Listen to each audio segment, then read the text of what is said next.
welcome to episode 4. I just can't believe how quickly the weeks are going by just now. For those of you who are first-time listeners, my name's Dr. Catherine Hughes and I'm a criminal psychologist. I'll very briefly run through some important housekeeping though before we start. During the podcast, I'll give my informed opinion of what an offender's behaviour can reveal about their psychology. It's in no way intended to be a diagnosis. If you would like to support me on Patreon, you'll get access to content and live events as well as discounts on relevant products. I am still kind of wading my way through that and I'll have some more exclusive events posted soon. In this particular episode, I'm going to be discussing Bruce McArthur. In the video versions of the psychological analyses that I do, I try to focus more on the psychology of the behaviour and include less details of the crime.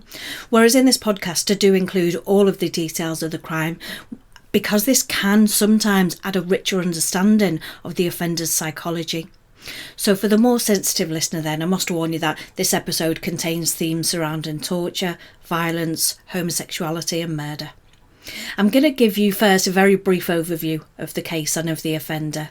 Then, where the information is available, I'll talk about the upbringing and the childhood of the offender. This can sometimes offer some valuable insights.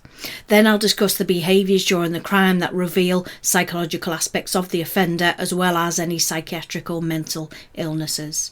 If you do want to learn more about the psychology of crime and criminal behaviour, there are a range of courses available online via my website and there is a link to that in the show notes. Some of them are free, some of them are paid, but do come with lifetime access and a money-back guarantee. I don't normally share this little loophole, but there've been times when I've been short on money, so maybe it might help one or two of you. A few of your friends could put money together to create one sign-in and you could share it between you to reduce the cost. On with the important stuff then. Thomas Donald Bruce McArthur, commonly known as Bruce McArthur, was convicted of murder in Canada in January 2019. McArthur killed 8 men between 2010 and 2017. He's the most prolific known serial killer to have been active in Toronto and is the oldest known serial killer in Canada at 66 years old. He worked self-employed as a landscaper. On the 29th of January 2019, he pleaded guilty to 8 counts of first-degree murder and was subsequently sentenced to life imprisonment with no eligibility for parole for 25 years. McArthur and many of his victims were active on online dating apps for men who have sex with other men, where McArthur stated on his profile that he wanted to meet submissive men. His first crime was to attack a man that he'd met for sex. That man survived and McArthur was convicted but avoided jail for that attack. He was known in the gay village and on several gay dating websites. He was also known for having violent outbursts. This indicates to me that there's some unsuppressed anger and rage leaking out from time to time. By acting out in a violent way to other homosexuals, he's possibly subconsciously attacking himself and his own sexuality. At the age of 66, he was connected to a number of disappearances in the gay community, which then led the police to set up a surveillance on him. McArthur was subsequently arrested in January 2018 and pleaded guilty to 8 counts of murder in April 2018. During that investigation, the police found dismembered body parts from several men buried in planters. He and all of his victims had met on the gay dating app. McArthur had stated that, as I said, he wanted to meet submissive men. And that's a fairly chilling detail that he included because he obviously knew that he was going to kill these men. And by asking for submissive men, he knew he was going to be able to overpower, tie or handcuff them much more easily. McArthur had targeted vulnerable men who didn't have a fixed address and hadn't told their families that they were gay. Again, that indicates to me that he's attacking his own sexuality or at least elements of it. He had a resentment about being gay.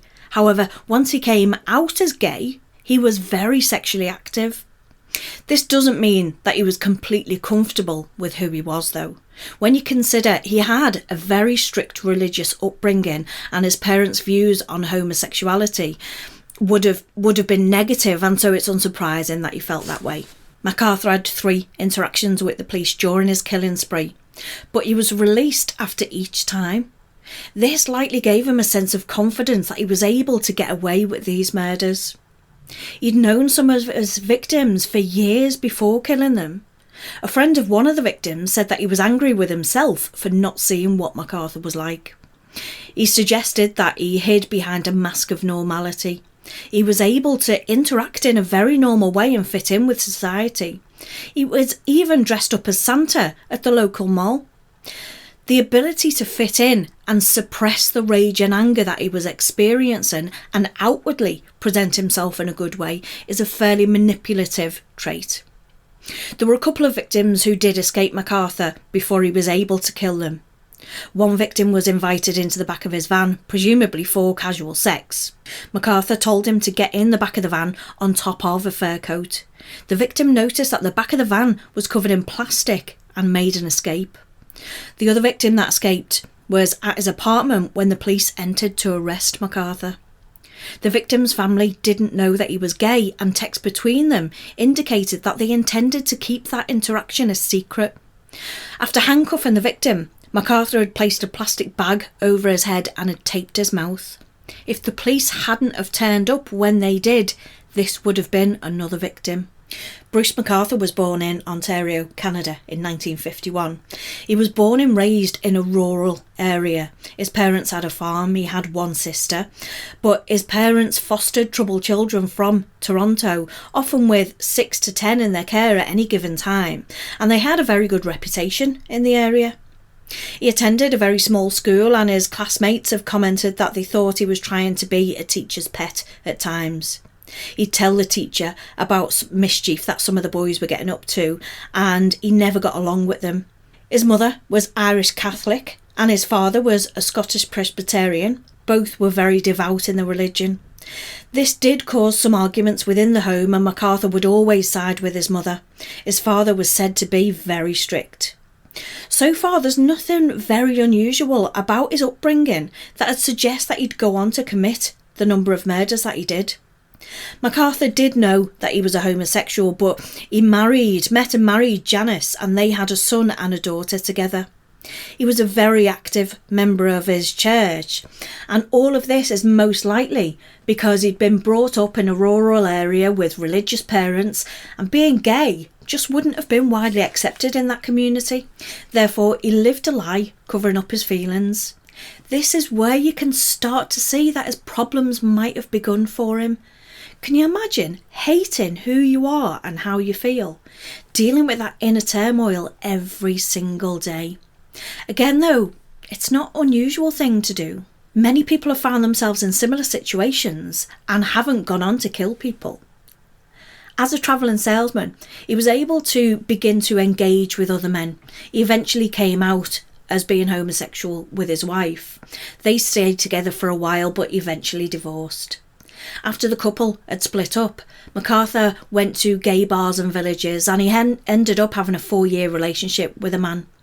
He did see a psychiatrist after that relationship, and his divorce was final and was on Prozac. This is when he began to work as a landscaper.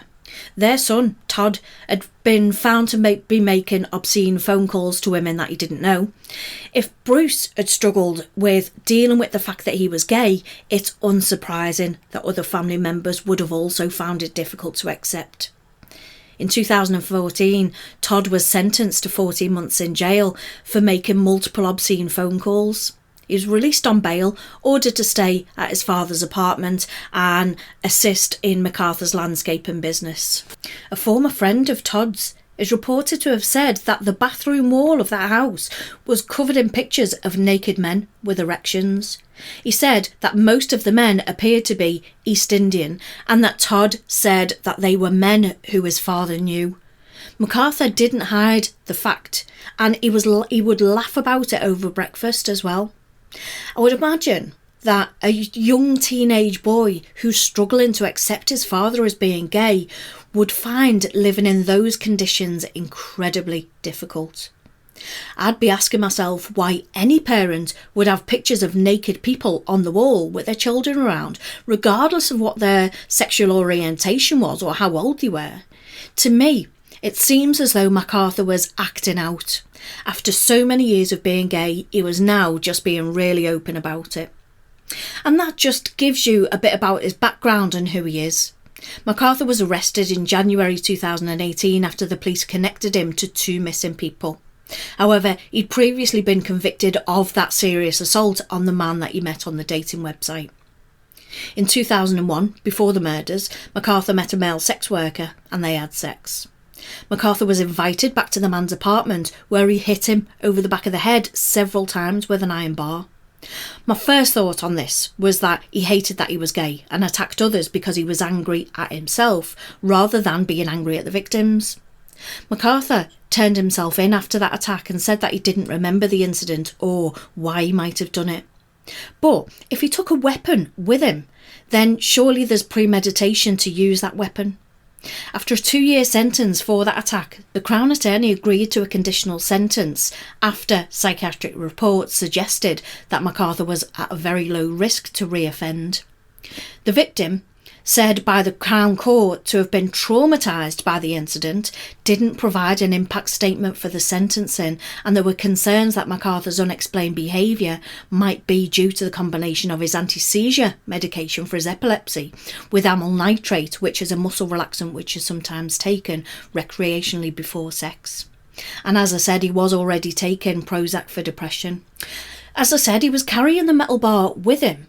So that indicates to me some level of premeditation to the attack. In 2014, during a lull in his killing spree, McArthur applied for and was granted a pardon for that offence. In the eyes of the justice system, the attack against the first man never happened. In fact, it only resurfaced when McArthur was charged with a string of murders.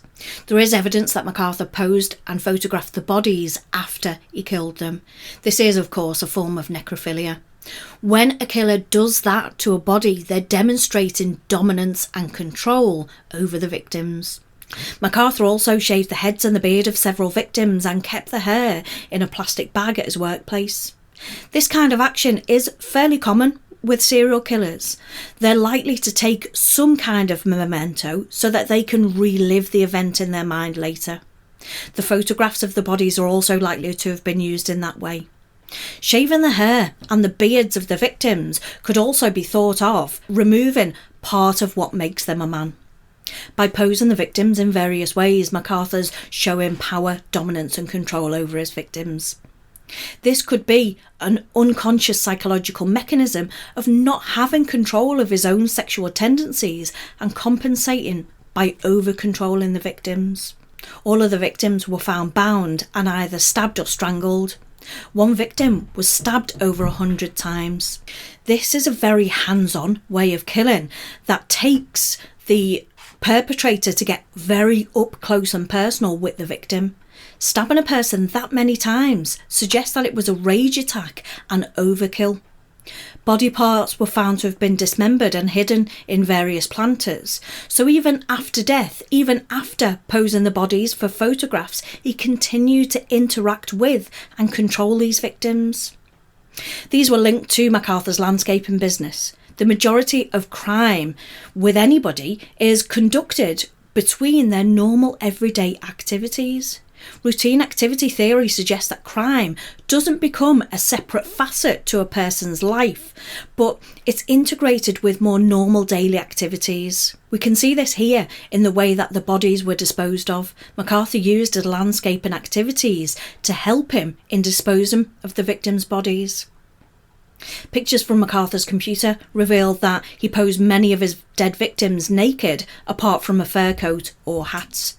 At least one of his victims were found with their eyes taped open and others had unlit cigars hanging from their lips. McArthur was already under surveillance by the police and they arrested him before he could kill the final victim.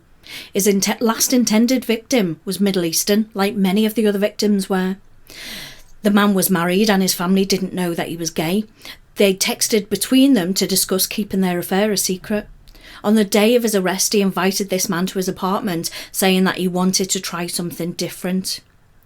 He chained the man to the four-poster steel bed frame and put a black bag over his head. There were no holes in the bag to see or breathe. When he tried to remove the bag, McArthur tried to tape his mouth shut. Thankfully, that was the moment that the police knocked on his door. McArthur is suspected of a number of killings in the 1970s. And I think that this is fairly likely because most serial killers begin to kill much earlier in life than McArthur did. A psychiatric report has concluded that there's no trace of psychosis, no trace of hallucinations or delusions, no trace of mood disorder, and no trace of any personality disorder or antisocial personality behaviour. And that report was done after he'd attacked the first man by hitting him over the head with the iron bar. That report went on to state that he may harbour underlying resentments. The report went on to say he felt he could never please his father. Looking back, the subject questions whether this was due to his father sensing his homosexuality or lack of masculinity. It's clear, then, that he struggled to come to terms with his sexuality. In terms of McArthur's personality, the psychiatric report described him as being characteristically passive and indecisive, and that he seeks to maintain an image of being a proper and cooperative person, prone to behaving correctly and modestly. But it also says that his overt cooperativeness may hide strong rebellious feelings that may occasionally break through the front of propriety and restraint. These reports don't mention that while the assault case was still being heard before the courts, McArthur registered with Reckon, which was an online dating app that bills itself as being for gay men into leather, rubber, BDSM and kink. He described himself on Reckon as seeking submissive men of all ages. He told potential partners that he was looking to see how much they could take and push them until they couldn't take any more. McArthur did have sadistic tendencies. He gets sexual pleasure from overpowering these men. Again, as I said earlier, he's likely to resent his own homosexual tendencies and compensated for this by being dominant with other sexual partners. In conclusion then, McArthur had a normal upbringing and wanted to be liked and have the approval of those that he looked up to. He struggled to come to terms with his own sexuality, which led to feelings of resentment and anger most likely. He found an outlet for that anger by attacking other homosexual men. He exerted power, control and dominance over these men even after their death. I do hope that you found this episode interesting and insightful. Take care of each other and always inform another person if you arrange to meet somebody that you don't know. Always arrange to meet them in a public place. Just because someone seems nice doesn't mean that they are. Thanks for listening then. See you next week. Bye for now.